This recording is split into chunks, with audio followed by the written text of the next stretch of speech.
You can't do that. You can't tell James anything. I beg to differ.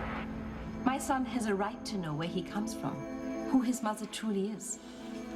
It isn't fair to keep him from his flesh and blood, especially since he has a sister that he's never met. At least, not to my knowledge.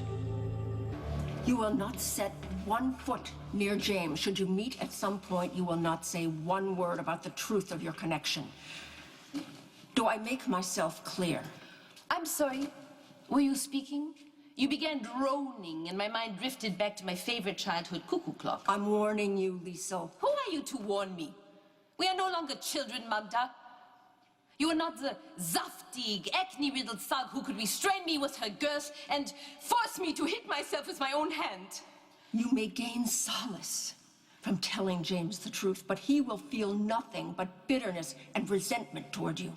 And why would he resent me? Because you abandoned him, because you subjected him to a lifetime of lies. You are the one who lied to him, Magda. I love James. For all intents and purposes, he is my son.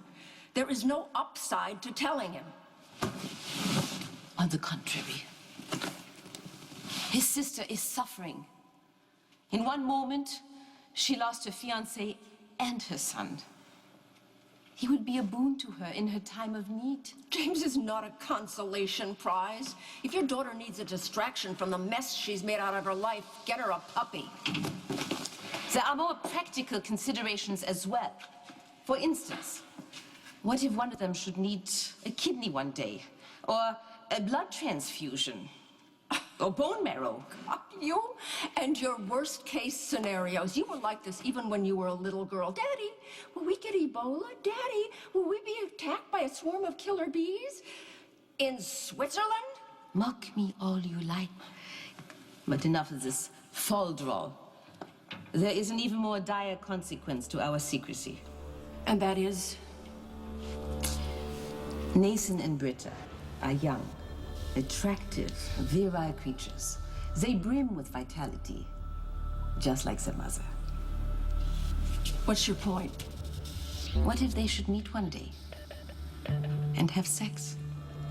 That's nice. In an institution. Nathan and Britt are siblings. Imagine the result of a single one-night stand.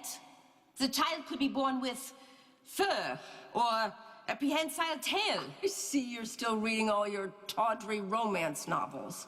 Look, the odds of a chance meeting between two complete strangers who also happen to be brother and sister are slim to none. They are in the same city. It is not beyond the realm of possibility. You know, don't you think we have bigger fish to fry right now? Look at the two of us sitting here in these ridiculous, dingy cells with very little chance of getting out. Speak for yourself, dear sister.